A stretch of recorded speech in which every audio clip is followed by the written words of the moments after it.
sacrifice. Je cherche un cœur qui paye le prix. Je cherche un cœur qui paye le prix. Je cherche et je cherche.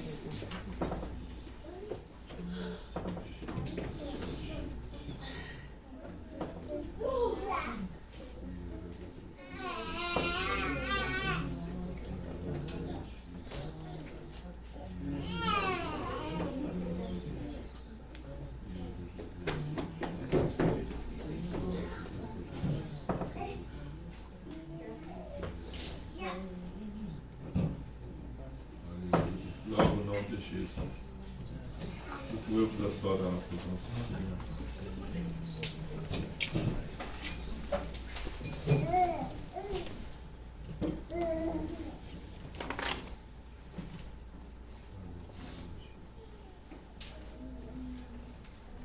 Si vous avez vos Bibles, vous pouvez ouvrir avec moi dans le livre de Jonas, au chapitre 3.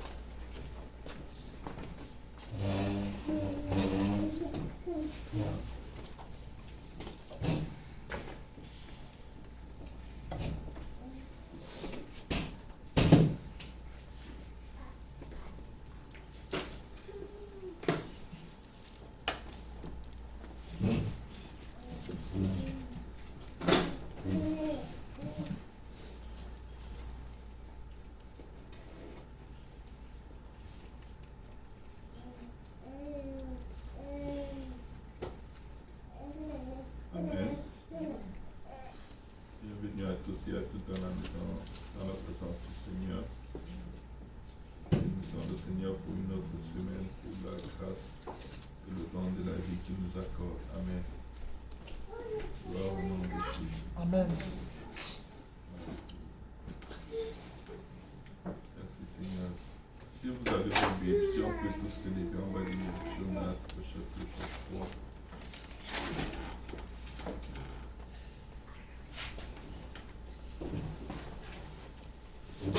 La parole de Dieu déclare, la parole de l'Éternel fut adressée à Jonas une seconde fois en ces mots. Lève-toi, va à Ninive, la grande ville, et proclame-y la publication que je t'ordonne. Jonas se leva et alla à Ninive selon la parole de l'Éternel. Or, Ninive était une très grande ville de 3 jours de marche.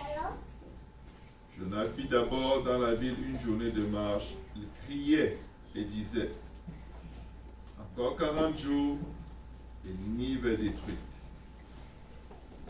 Les gens de Ninive crurent à Dieu et publièrent un jeûne et se revêtirent de sacs depuis les plus grands jusqu'aux plus petits. La chose parvint au roi de Ninive. Il se leva de son trône, ôta son manteau, se couvrit d'un sac et s'assit sur la cendre. Et il fit faire dans Ninive cette publication. Par ordre du roi et de ses grands, que les hommes et les bêtes, les bœufs et les brebis ne goûtent de rien, ne pèsent point et ne boivent point d'eau. Que les hommes et les bêtes soient couverts de sacs, qu'ils crient à Dieu avec force et qu'ils reviennent tous de leur mauvaise voie et des actes de violence dont leurs mains sont coupables. Qui sait si Dieu ne reviendra pas et ne se repentira pas, et s'il ne renoncera pas à son ardente colère, en sorte que nous ne périssions point. Dieu vit qu'ils agissaient ainsi et qu'ils revenaient de leur mauvaise voie. Alors Dieu se repentit du mal qu'il avait résolu de leur faire, et il ne le fit pas. Amen. Est-ce qu'on peut dire gloire à Jésus? Gloire à Jésus. Amen. Vous pouvez vous asseoir.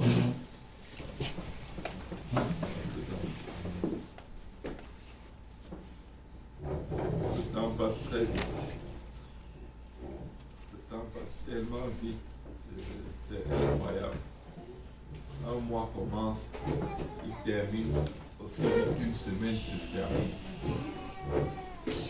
On ne peut pas savoir vraiment si on a l'impression que le temps passe vite parce qu'on est très occupé, ou alors si le temps passe vite. Mais la Bible dit que dans la fin des temps, le Seigneur va accélérer le temps. La seule activité que tu fais ou que tu peux faire et avoir l'impression que le temps ne passe pas vite, c'est la prière. Autant que je sache, quand tu pries, le temps ne passe pas. Pourquoi quand Dieu te plonge dans la dimension de l'éternité, c'est comme s'il n'y a pas de temps dans l'éternité. Il y a quelque chose qui se passe quand on prie. En un moment de gémissement dans la prière, Dieu peut te faire passer à travers de longues situations, de longues périodes de temps au cours desquelles beaucoup de choses se sont produites. Et pourtant, tu as gémi devant le Seigneur seulement 5 minutes.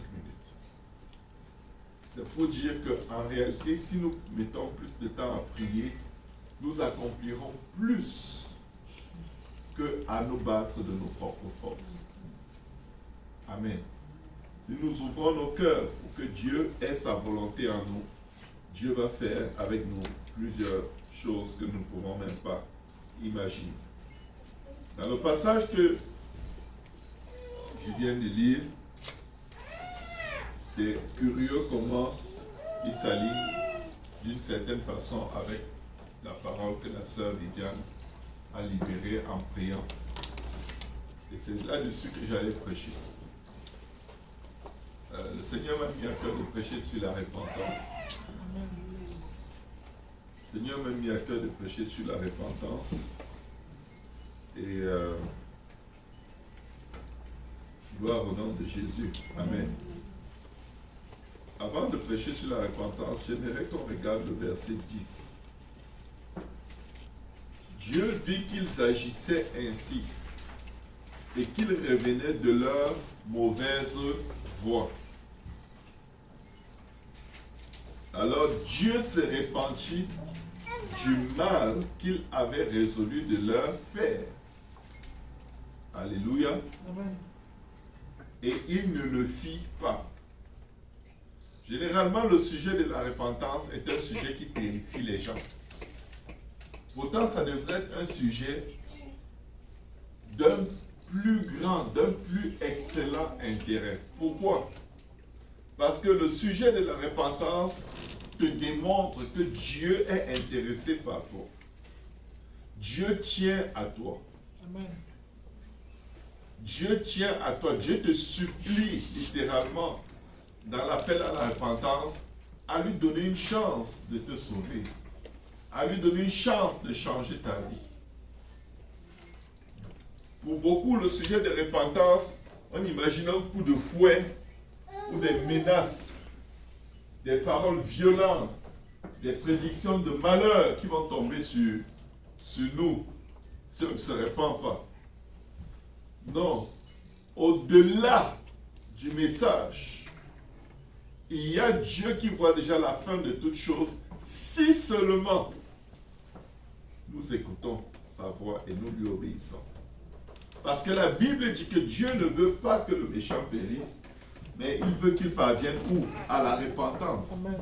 Quand Dieu envoie un message de repentance, il est littéralement en train de pleurer et de supplier, ne vous perdez pas, s'il vous plaît, je vous aime. Amen. Amen. Il n'est pas en train de vous dire, de toute façon c'est fini, je vais vous tuer. Non. S'il veut vous tuer, il ne vous avertit pas. Alléluia. Amen.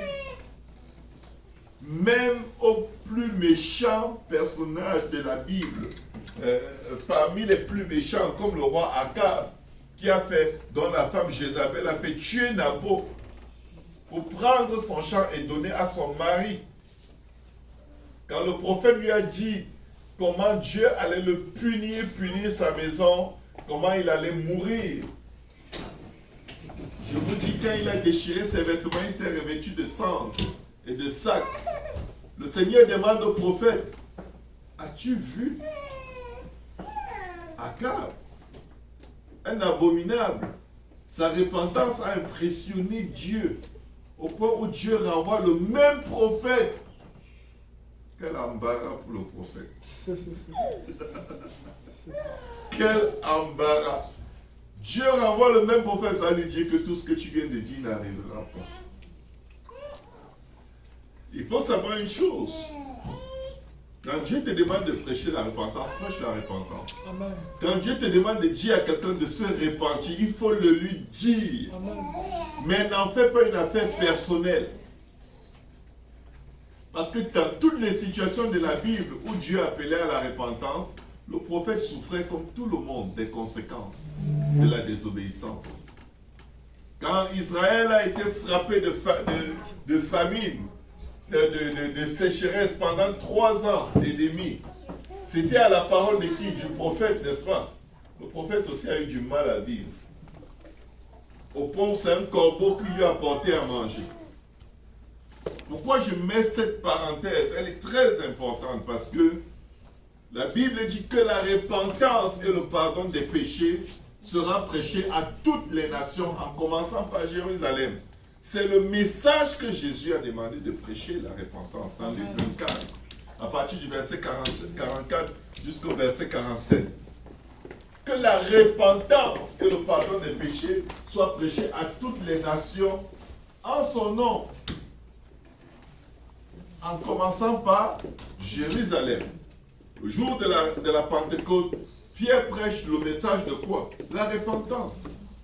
Il dit, repentez-vous. Repentez-vous. Et que chacun de vous soit baptisé au nom de Jésus pour le pardon de vos péchés et vous recevrez le don du Saint-Esprit. Vous vous imaginez, Dieu demande de se repentir afin qu'il nous donne le cadeau le plus précieux que l'être humain puisse recevoir sur la face de la terre, le Saint-Esprit. Le message de la repentance est un bon message. Amen. Nous devons entendre de temps en temps que nous sommes en route vers l'enfer si nous marchons dans une voie qui n'est pas agréable à Dieu. C'est effectivement la vérité et il n'y a rien qui peut nous départir de cette vérité sinon la repentance. Amen. Quand on vit dans la débauche, les calomnies, on poignarde les gens dans le dos, on divise les gens, on sème la discorde. Le message qu'on doit entendre, c'est vous devez vous repentir. Amen. Nous devons nous repentir. Quand nous sommes dans la désobéissance en secret, quand nous sommes hypocrites, il n'y a pas de meilleur message que celui de la repentance. Pourquoi veux-tu qu'on te dise que Dieu va te bénir alors que tu sais que tu es hypocrite? Pourquoi? Amen. La Bible dit que dans les derniers temps, les gens se chercheront des docteurs qui vont leur prêcher. Ils auront des démangeaisons aux oreilles. Et ils se chercheront des prédicateurs qui vont leur prêcher ce qu'ils veulent entendre. Je vais vous dire quelque chose. Peut-être vous n'avez jamais rencontré des situations pareilles. Mais parfois, il y a des gens dans l'assemblée qui sont là pour savoir si le pasteur est au courant de quelque chose. C'est leur intérêt de venir dans la maison du Seigneur. Pour voir si en prêchant, il va lâcher un mot de ce qui s'est passé, qu'il n'est pas supposé savoir. Et là, on veut savoir si quelqu'un lui a dit. Je vous garantis, mes frères et mes sœurs, dans notre quotidien, l'ennemi nous sollicite de 1001 façons pour nous amener à un endroit où la grâce et la bonté de Dieu pour nous va tarir. Et nos vies vont être un gâchis. Satan sait qu'il ne peut pas te tuer. Satan sait qu'il ne peut même pas tuer le non-croyant. Il n'a de pouvoir sur la vie de personne. Pourquoi Jésus a dit, tout pouvoir m'a été donné. Amen. Dans les cieux et sur la terre. Donc, s'il a tout pouvoir, c'est lui qui a tout pouvoir. Maintenant, qu'est-ce que l'ennemi fait? Vu qu'il ne peut pas égorger tous les êtres humains, il s'arrange à nous solliciter d'une manière ou d'une autre, de sorte que nous fassions des choses qui vont tellement irriter Dieu, que Dieu, quand il va nous regarder, il aura une envie de nous éliminer, parce que nous l'aurons offensé à un point tellement élevé, que notre comportement ressemble à ceux qui disent Dieu n'a point d'oreille, il n'entend pas. Dieu ne voit pas tout ce que je fais. Il n'entend pas tout ce que je dis. Donc, on s'en fiche. On peut jouer avec Dieu. On peut jouer avec les enfants de Dieu. On peut jouer avec la maison de Dieu. Parce que Dieu a des oreilles, mais il n'entend pas. Il a des yeux, il ne voit pas. Certaines de nos attitudes disent à Dieu, tu n'existes pas. Et si tu existes, montre-moi que tu es là. Parce que depuis que je fais ces choses, on m'a déjà dit que ceux qui font de telles choses, tel malheur leur arrive. Mais moi, rien ne m'arrive.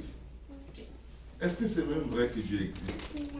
Vous voyez comment le péché peut amener l'être humain.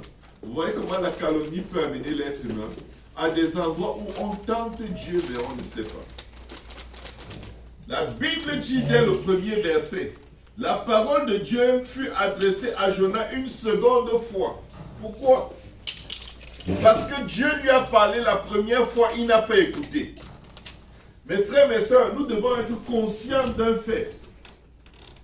Avant que Jonas ne naisse, ce poisson était né. Amen. C'est le premier, écoutez bien, c'est le premier transport sous-marin qui a existé sur la face de la terre. Amen. Aucun homme n'avait jamais voyagé sous l'eau avant cet épisode. Vous voulez voyager sous l'eau? Mais n'écoutez pas Dieu. Ne vous répentez pas. Moi, je ne veux pas faire les sous-marins. Écoutez.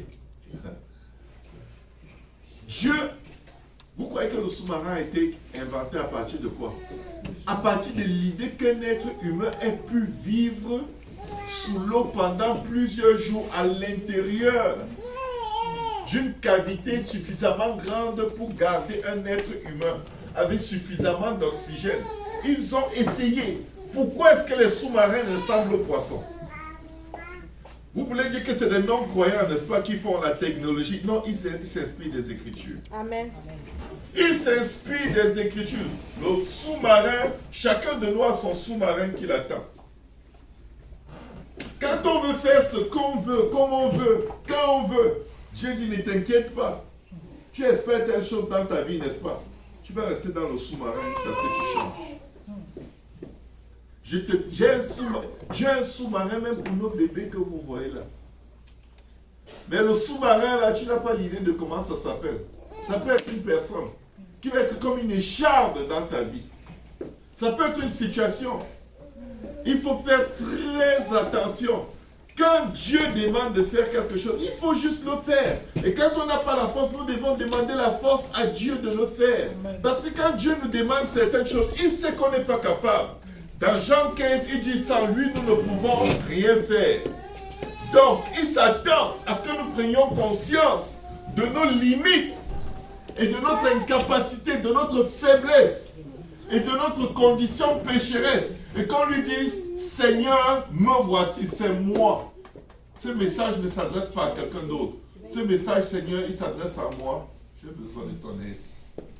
Mais vous voyez, comme le pasteur ne sonde pas les cœurs et les reins, et c'est tant mieux, parce que lui-même, il n'arrive pas à sonder son propre cœur et ses propres reins. Parfois, on se dit, ah, comme personne ne sait, je vais le continuer en douce. Et de toute façon, je vais m'arranger à venir seulement quand c'est quelqu'un d'autre qui prêche, parce que celui-là,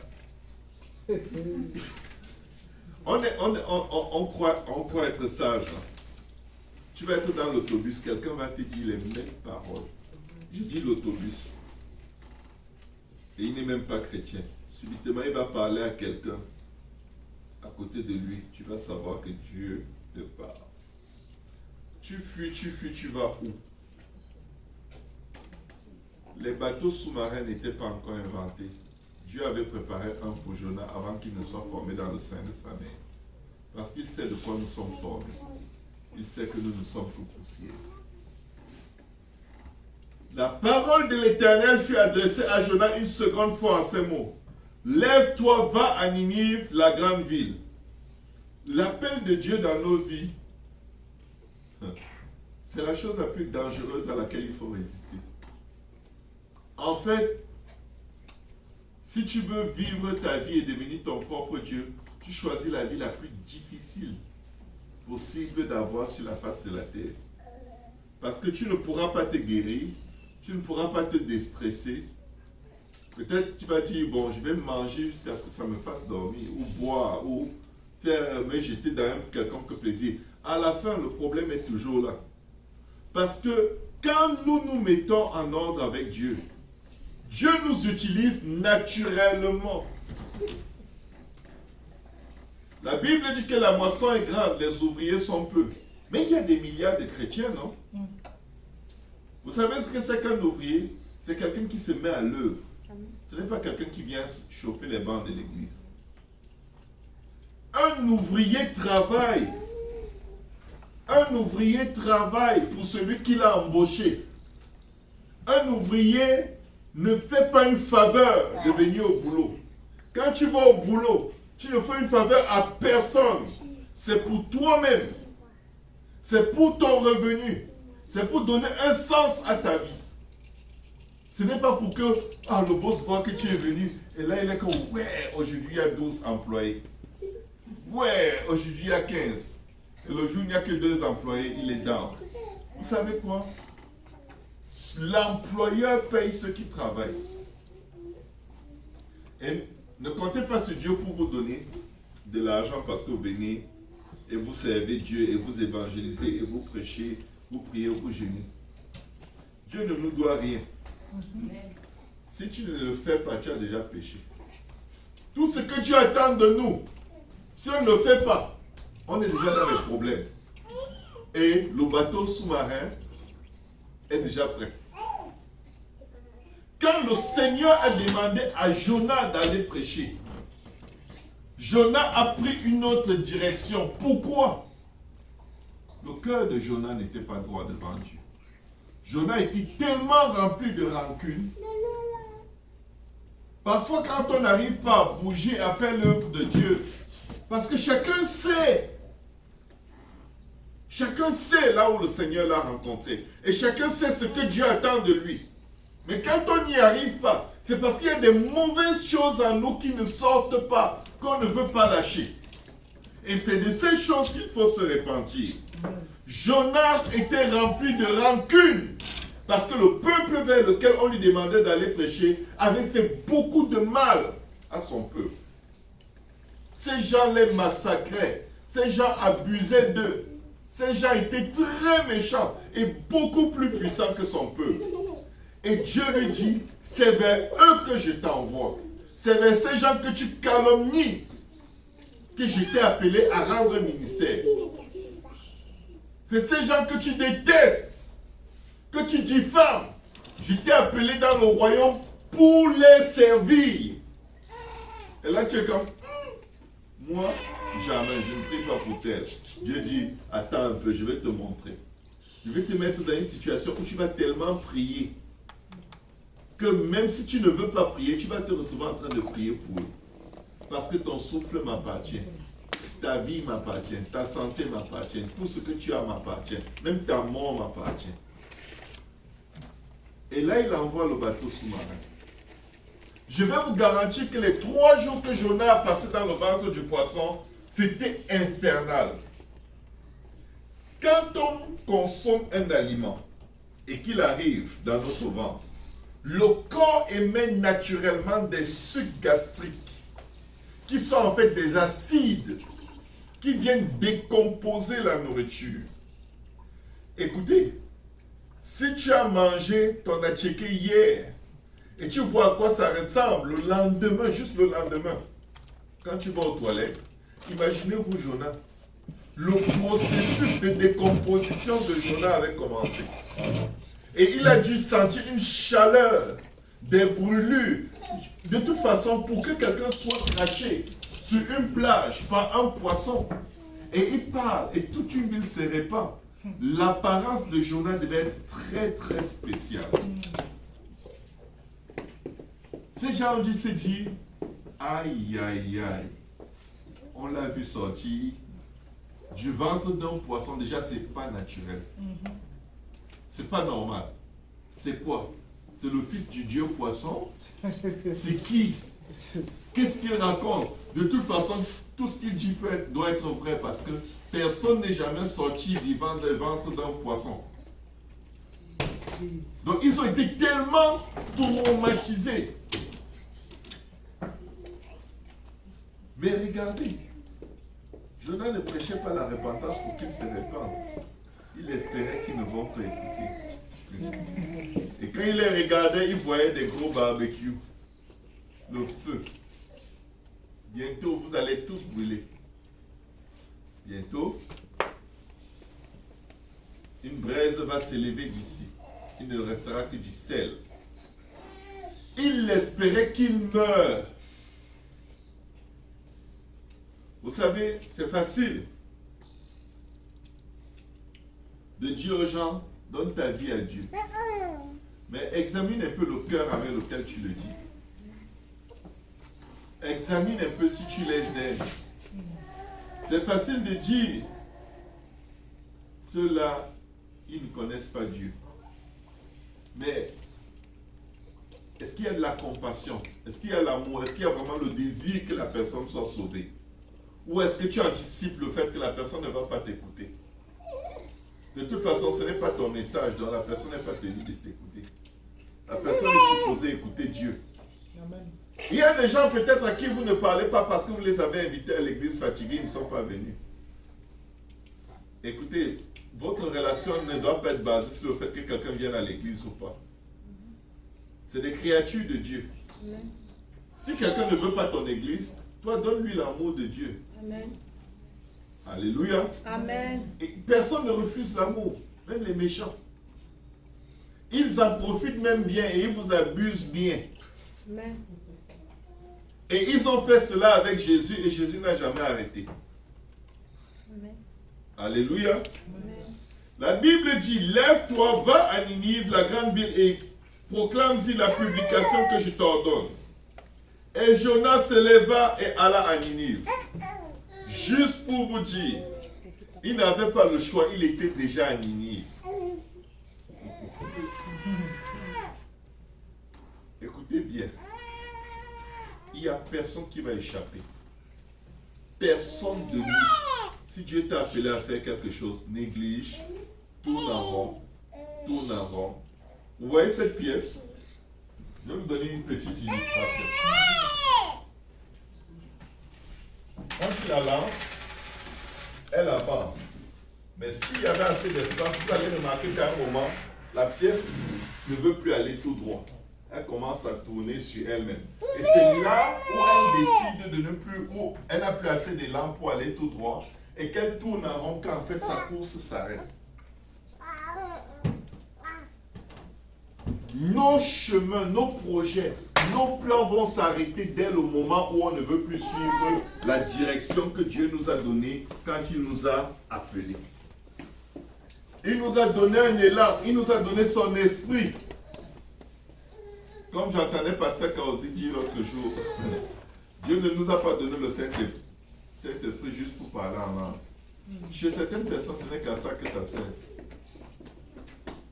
C'est une puissance. Amen. Amen. C'est une puissance, c'est pas une joke, c'est pas je sais pas, une étoile sur nos vestons. Moi, j'ai le Saint-Esprit. La preuve, c'est que je parle en langue. Mais les commérages qui sortent de ta bouche peuvent percer le toit de ta maison.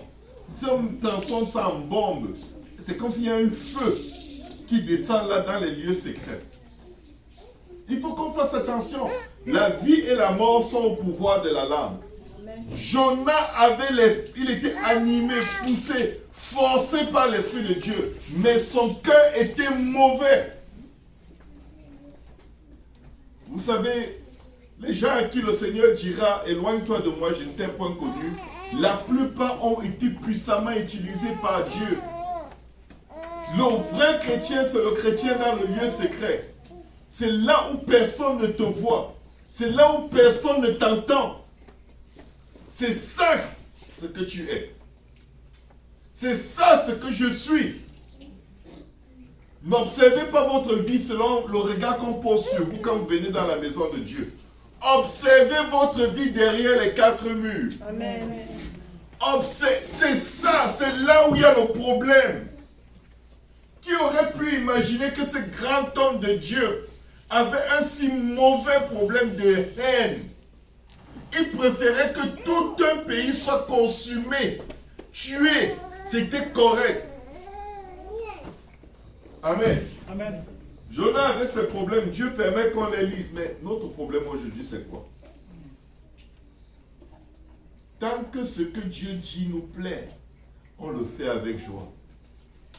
Mais tant qu'il vienne mettre le doigt sur ta vraie identité qui est en train d'aller en enfer, là, regarde ta réaction. Quand Pierre dit à Anania, as-tu vraiment vendu le terrain à tel prix? C'était le moment où la pièce que Dieu avait lancée avait commencé à tourner en rond. Vous savez, quand on tourne en rond, des fois on croit que personne ne voit. L'humain ne voit pas, mais celui qui nous donne le souffle de vie voit. Parfois, dans certaines conversations, il faut se dire, si Dieu est juste fatigué de moi, il enlève juste le souffle. Je vais me retrouver où? Je vais faire quoi? Tu vas dire, j'étais baptisé au nom de Jésus. Et tu as vécu pour Satan toute ta vie. Tu as détruit tes frères. Tu as détruit la maison de Dieu. Tu as calomnié. Tu as eu des métastases de calomnie dans chaque bulle d'air de ton être. Est-ce que je peux juste prêcher comme le Seigneur me permet? Amen. Je ne prêche pas pour vous, je prêche pour moi. Amen. Je suis en train de mettre des barrières autour de ma vie, de mes oreilles, de ma bouche. Donc, excusez-moi. Amen. Amen. Quand j'aurai fini de prêcher sur moi, on va prier. Vous allez prier pour moi. Vous pouvez même m'imposer les mains. Après, on rentre à la maison. Mais je dois sortir d'ici avec mon nom écrit dans le livre de vie. Je ne suis pas venu ici faire longtemps. Amen. Je suis venu revisiter qui je suis. Amen. Bon, maintenant, si ça vous plaît, ou si ça ne vous plaît pas, moi je vous conseille de revisiter vous aussi. Amen. La Bible dit, veille sur ton enseignement. Car en agissant ici, tu te sauveras toi-même. Le premier qui doit être sauvé ici, c'est moi. Amen. Maintenant, si vous voulez bien être sauvé, alléluia, prenez la parole comme moi je la prends. Et je ne vais rien retenir. Je ne suis pas capable de retenir la parole de Dieu. C'est ça qui m'a sauvé. Et c'est ça qui m'a délivré de toutes mes faiblesses depuis que j'ai cru. Quels que soient mes défauts, même si Dieu me faisait prêcher dessus, je prêche dessus avec tout ce que l'Esprit donne. Avec beaucoup de descriptions. Ça aide. Et Jonas se leva et alla à Ninive selon la parole de l'Éternel. Or, Ninive était une très grande ville de 3 jours de marche. Vous savez, mes frères, mes soeurs, parfois nous ne sommes pas capables de nous changer nous-mêmes. Mais vous savez, il est mieux d'obéir. Tu ne vas pas obéir à Dieu quand ton cœur va changer. Parce que ta vie est en fait gardée chaque jour pour aider d'autres vies. Ta vie est préservée de la mort, de l'ombre de la mort, du diable, parce que Dieu a besoin de ta vie pour sauver d'autres vies. Ce n'est pas pour les maisons, les voitures, les enfants, les mariages, les filles. Tout cela va passer. La seule chose que nous allons emporter devant Dieu, c'est nos âmes. Et le travail de nos âmes se fait dans le lieu secret. Est-ce que vous savez que nous devons demander à Dieu de nous aider à prier? Mais il ne faut plus dire, je n'arrive pas à prier. Tu as demandé à Dieu de l'aide. Parce que tu peux. Parce que curieusement, quand tu commences à demander de l'aide à Dieu, tu es déjà en train de prier. Amen. Tu es déjà directement, ça démarre. Pap, pap, pap, il commence à te transporter partout. Amen. Amen. Or, Ninive était une très grande ville de 3 jours de marche. Jonas fit d'abord dans la ville une journée de marche. Il criait disant, encore 40 jours. Et je viens de dire à quelqu'un aujourd'hui, je ne sais pas que le nombre de temps où peut-être tu as passé dans ton dilemme, dans ce que tu sais que personne ne sait. Mais je crois qu'il y a un temps où il faut juste arrêter. On doit se le dire à nous-mêmes que je ne peux plus continuer de vivre comme ça. Amen. Tu dois arriver à un moment où tu dis non, non, non, Seigneur, même si tu ne m'as jamais frappé pour ça, tu sais quoi, je ne veux plus. Amen. Je ne veux plus continuer comme ça. Je veux que tu contrôles ma bouche. Je veux que tu contrôles mes pensées. Je veux que tu me délivres parce que je suis ceci ou cela. Chacun sait ce qu'il est. Amen. Chacun sait. Et il est important de connaître qui tu es. Parce que tant que tu n'adresses pas ce que tu es, tu ne vas pas changer. Et ce jour, peut-être les 40 derniers jours qui restent, sont effectivement les 40 jours qui te restent.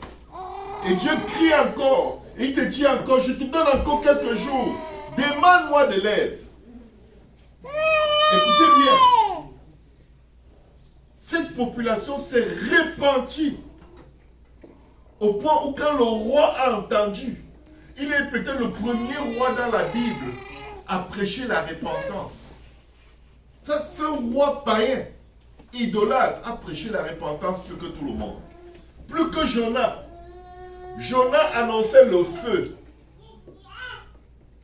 Lui, il a expliqué comment Dieu fonctionne. Jonas annonçait la destruction. Le roi a expliqué au peuple comment le Dieu qu'il ne connaissait pas peut fonctionner. Regardez ce que la Bible nous dit. Les gens de Ninive crurent à Dieu. Ils publièrent un jeûne et se revêtirent de sacs depuis le plus grand jusqu'au plus petit. La chose parvint au roi de Ninive. Regardez le roi. On lui dit là, ton peuple est en repentance. C'est fort. Quelqu'un est sorti du ventre du poisson et il a juste dit 40 jours. Regardez. Il se leva de son trône, ôta son manteau, se couvrit d'un sac et s'assit sur la cendre. Maintenant, le roi devient prédicateur. Et il fit faire dans Ninive cette publication par ordre du roi et de ses grands. Ça veut dire qu'en réalité, celui qui va maintenant désobéir, le roi lui-même va se charger de le tuer. Parce qu'il ne veut pas que le jugement de Dieu vienne dans sa maison. Donc il prend une décision maintenant dans ce peuple. Non seulement je me répands, mais je vais m'assurer que toute personne qui n'écoute pas Dieu, je le tue moi-même. Parce que s'il reste même une personne, même un chien, qui n'écoute pas Dieu, même un rat dans ce pays qui n'écoute pas Dieu, moi je ne veux pas mourir à cause de lui. Je vais vous dire quelque chose, mes frères, mes sœurs. Quand vous marchez, vous côtoyez des gens qui empoisonnent votre vie, qui attachent votre vie, qui vous mettent des liens à cause des mauvaises conversations, à cause des diffamations, à cause des paroles qui détruisent et qui empêchent l'œuvre de s'élargir dans la région que Dieu nous a donnée, séparez-vous d'eux. Séparez-vous. Séparez-vous. Votre salut ne tient qu'à cette décision de changer ou de vous séparer de toute personne qui empoisonne votre existence. Je veux vous donner une maison, quelqu'un vient ou vous-même vous appelez quelqu'un, vous gaspillez le nom des frères et des sœurs. Dieu dit tu vas rester à Cloverdale. Tu n'as pas fini de goûter aux odeurs de Cloverdale. C'est juste un exemple. Ok? Ça ne veut pas dire que ceux qui habitent Cloverdale n'ont pas une bonne vie. Je parle de quelqu'un qui veut sortir de Cloverdale, qui espère aller à un autre niveau avec le Seigneur. Je t'a fait la promesse, tu l'as, et tu es à Cloverdale en train de massacrer. Il dit, toi là, je ne veux pas que ton cancer se propage dans d'autres régions. Tu restes ici. On va faire la chimiothérapie ici. Jusqu'à ce que je te guérisse. Parce que si tu travailles, tu vas te multiplier. Et je vais devoir détruire trop de gens à cause de toi. Alléluia. Il dit, oh Seigneur, aide-nous. Que les hommes et les bêtes, les bœufs, les brebis, ne goûtent de rien. Nous sommes dans la semaine de jeûne, battons-nous, amen. Amen. Ne pèsent point et ne boivent point d'eau. Que les hommes et les bêtes soient couverts de sacs. Qu'ils crient à Dieu. Écoutez, waouh. Maintenant, il donne des précisions sur la façon de se repentir. Qui lui a appris ça? Vous savez, peut-être il était méchant, mais son âme cherchait Dieu. Ne voyez pas les méchants, vous dites ils sont finis. Ils ne sont pas finis. Amen. Vous n'avez aucune idée de comment Dieu peut les visiter. C'est pourquoi il faut arrêter de parler des méchants. Ça ne les change pas. Laissez-les. Battez-vous pour vous-même. Parce qu'il était certes méchant, très méchant, mais Jonas était peut-être plus méchant que lui.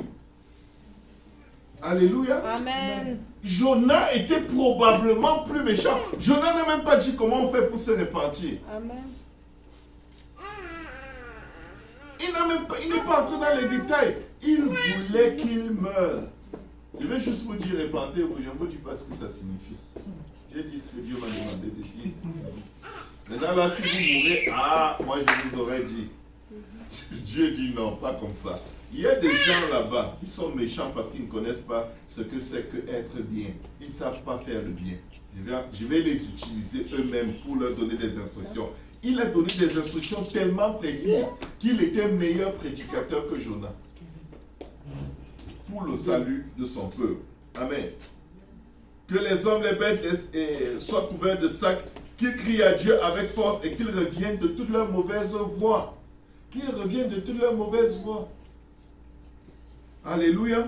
Amen. Et des actes de violence dont leurs mains sont coupables. Ce peuple était violent.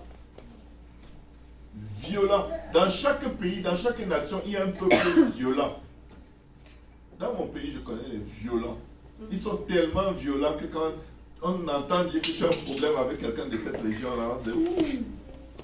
Ils sont tellement violents qu'ils te voient te disputer avec quelqu'un, ils te demandent s'il peut prendre ton problème. Parce qu'ils voient exercer de la méchanceté, de la violence sur quelqu'un. Donne-moi ton problème. Il vient se battre pour toi. Il ne sait même pas comment ça a commencé. Ils étaient comme ça. Ils disent qu'ils reviennent de leur mauvaise voie et des actes de violence dans leurs mains sont coupables. Écoutez bien. Qui sait? Ça, c'est une révélation qui lui venait du ciel. Parce que Jonas ne leur avait jamais dit ça. N'oubliez pas, ils ne connaissent pas ce Dieu-là. Ils ne veulent rien avoir à faire avec lui. Ils n'ont jamais servi. Mais ils disent, qui sait? Si Dieu ne reviendra pas et ne se repentira pas, s'il ne renoncera pas à son ardente colère, en sorte que nous ne périssions point. Ils savaient. Quand Dieu t'appelle à la repentance, c'est parce qu'il veut faire des bonnes choses pour toi. Il a des bonnes choses à faire dans ta vie. Donc au lieu d'écouter le message de la repentance et fuir l'assemblée pour les 10 prochaines années dans le ventre d'un sous-marin, il revient. Après la pluie vient le beau temps. Amen. La bénédiction va revenir. Amen. Mais il faut juste accepter de changer. Personne n'aime changer. Même mon nouveau-né, Joël, qui a 1 an, quand tu lui changes la couche, il se fâche, il pleure. Sa couche est sale, elle est pleine. Mais il se bat, il pleure. Tu changes ses vêtements, il est tellement fâché. Le vêtement est sale, mais il se fâche tellement. Je vais vous raconter une histoire vraie. Quand nous étions tout petits, les sociétés de brasserie faisaient dans les bouteilles de Coca-Cola une sorte de jeu. Quand tu ouvrais une bouteille de Coca, tu allais sous le bouchon, tu voyais C. Quand tu réussissais à former Coca-Cola, tu avais droit à une bouteille gratuite. Donc nous, on collectionnait les bouchons pour former Coca-Cola. Chaque bouchon te donnait une lettre. Mais il y avait des lettres qui revenaient et des lettres qui étaient rares. Donc ce qu'on faisait, c'est que quand tu commences ta collection de 8 bouchons, s'il te manque une lettre, tu la mets de côté. Chaque fois que tu retrouves la même lettre, tu recommences une nouvelle série. J'avais mes bouchons sous mon matelas. Les bouchons ont duré sous le matelas, rouillé, détruit le matelas. Et comme je partageais la chambre avec mon grand frère, mon cousin et je ne sais pas qui, nous étions 4. 2 lits en étage. Un jour, ils ont décidé de faire le ménage dans la chambre. Et eux, le ménage, les grands frères, c'est on jette toutes les inutilités. Alors ils m'ont dit, écoute, tes bouchons, ça suffit, ça détruit les matelas, tu ne peux plus les garder ici. Il faut les jeter. J'ai dit jamais ne toucher, n'essayez même pas.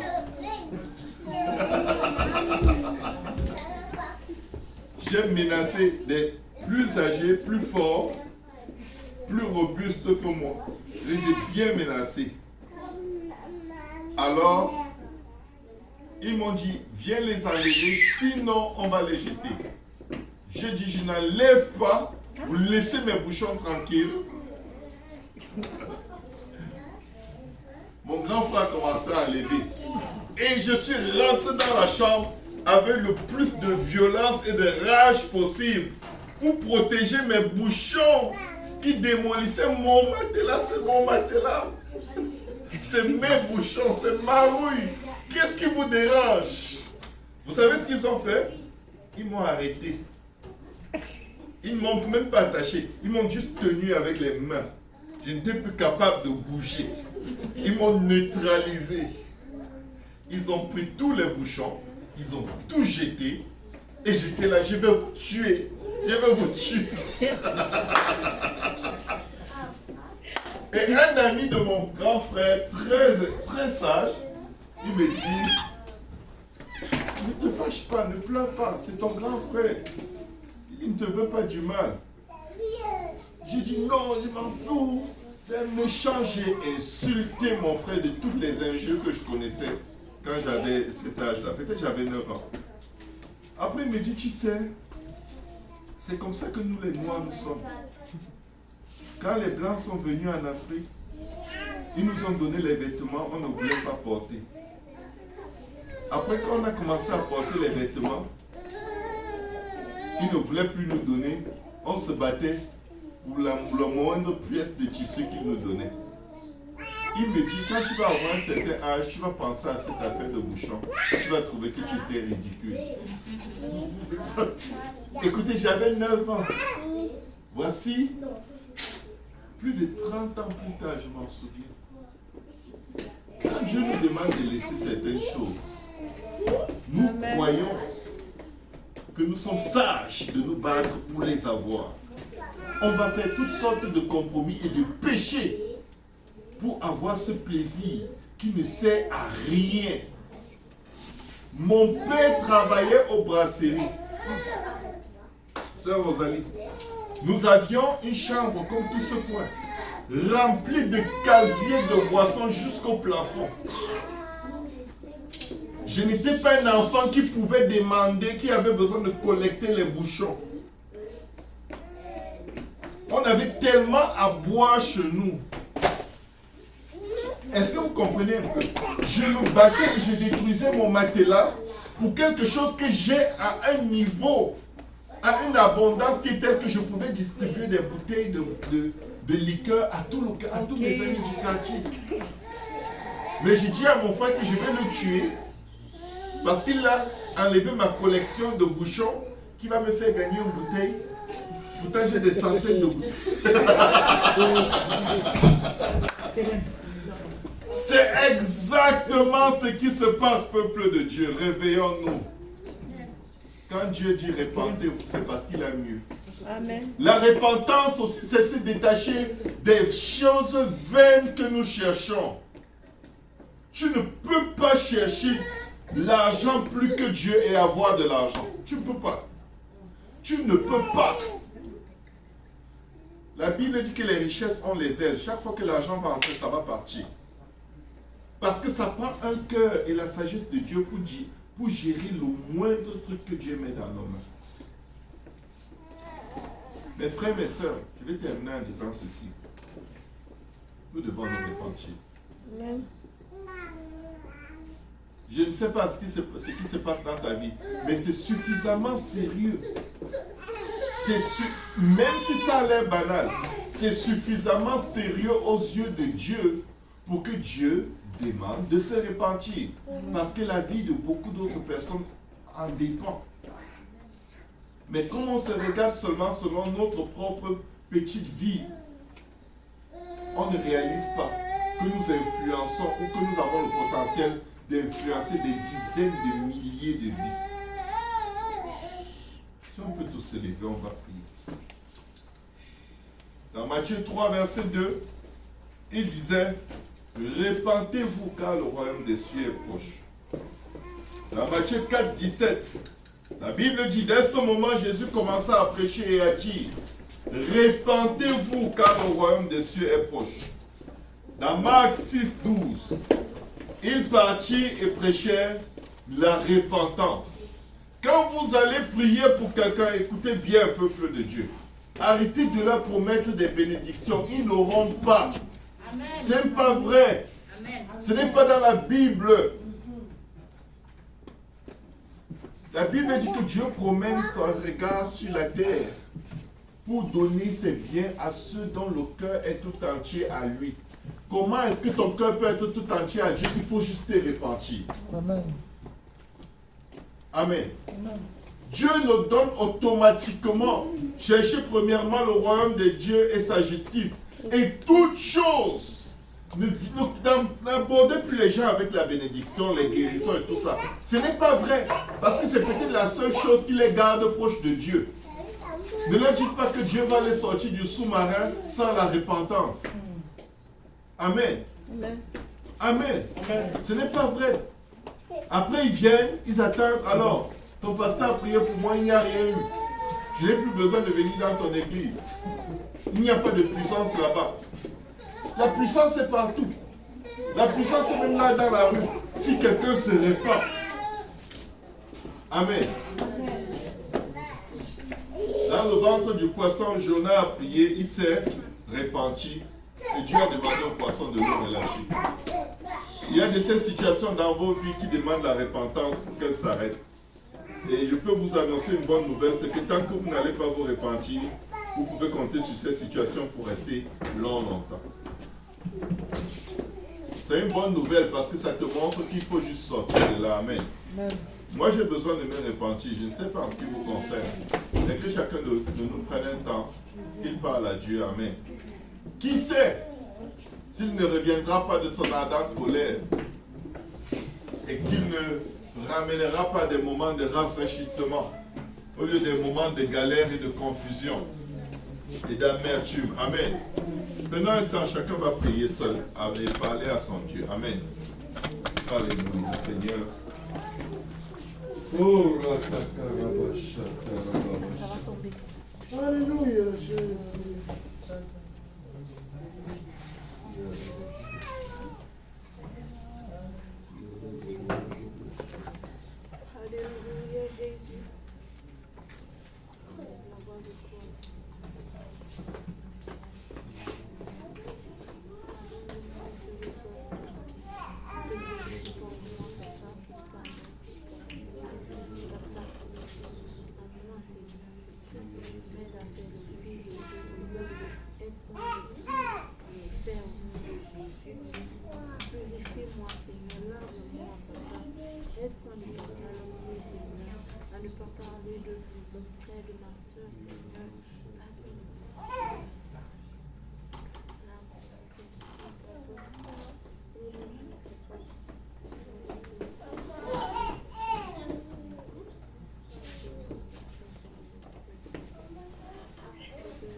Alléluia.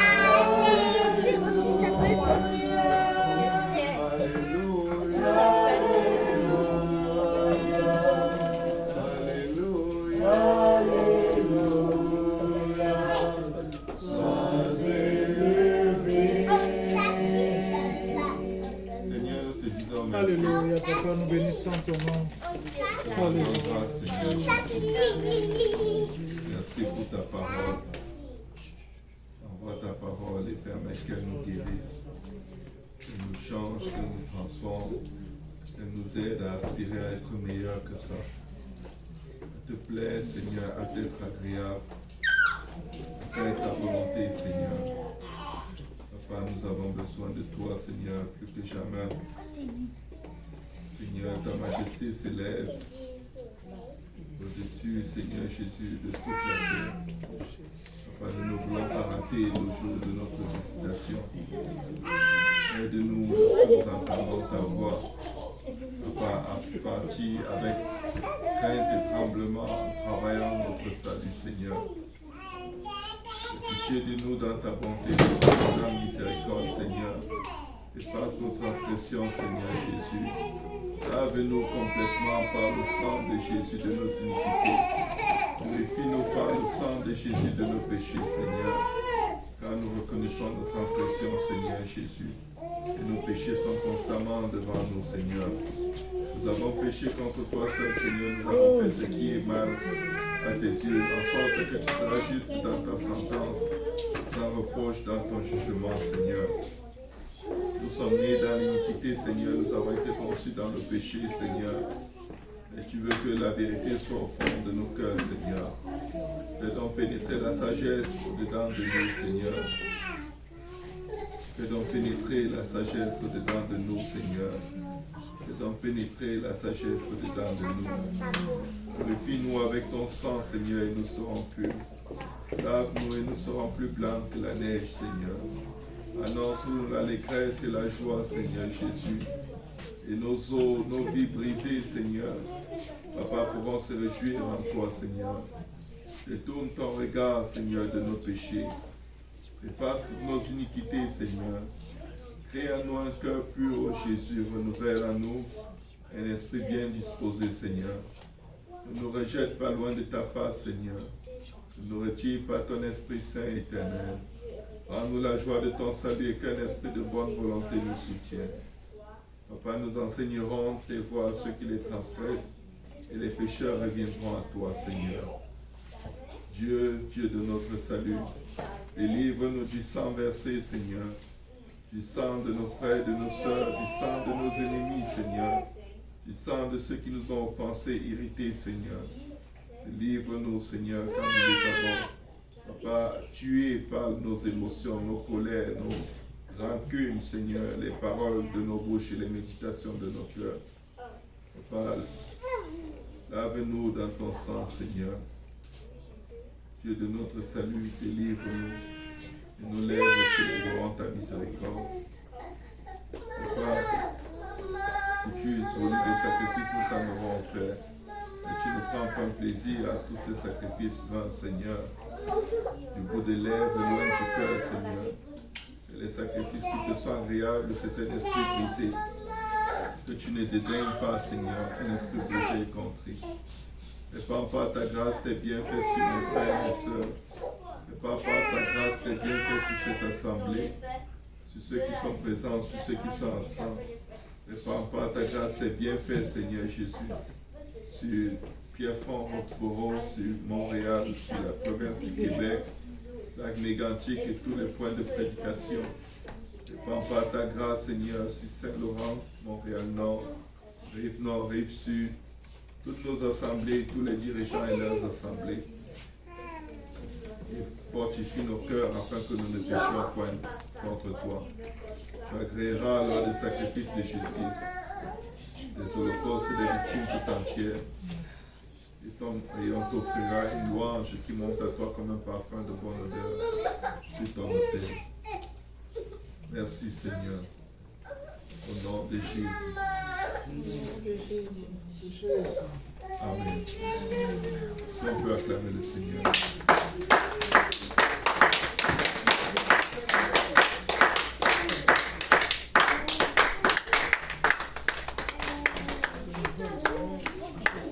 Maintenant, nous pouvons donner nos offrandes au Seigneur. Si vous avez apporté une offrande.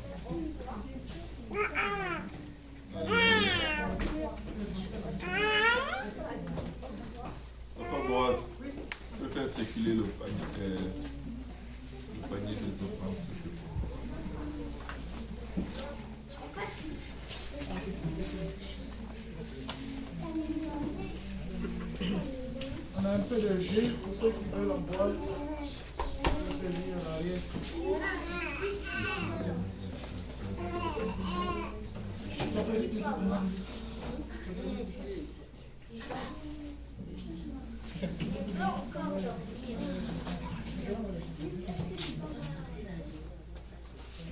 Salut les frères et les sœurs, dites, sois fortifiés, même dans la repentance. Au nom de Jésus.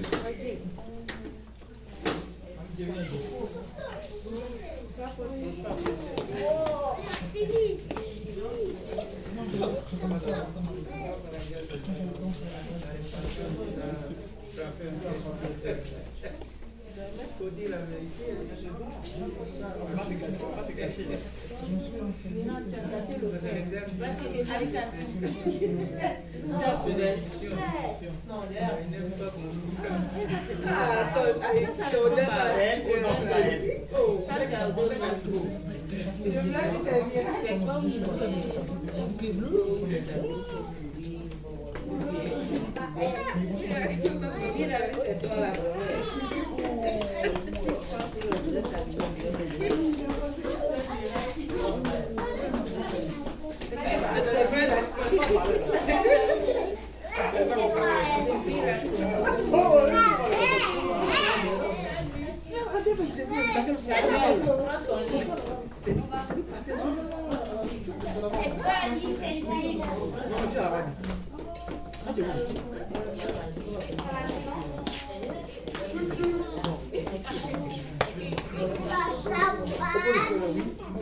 Chaque matin.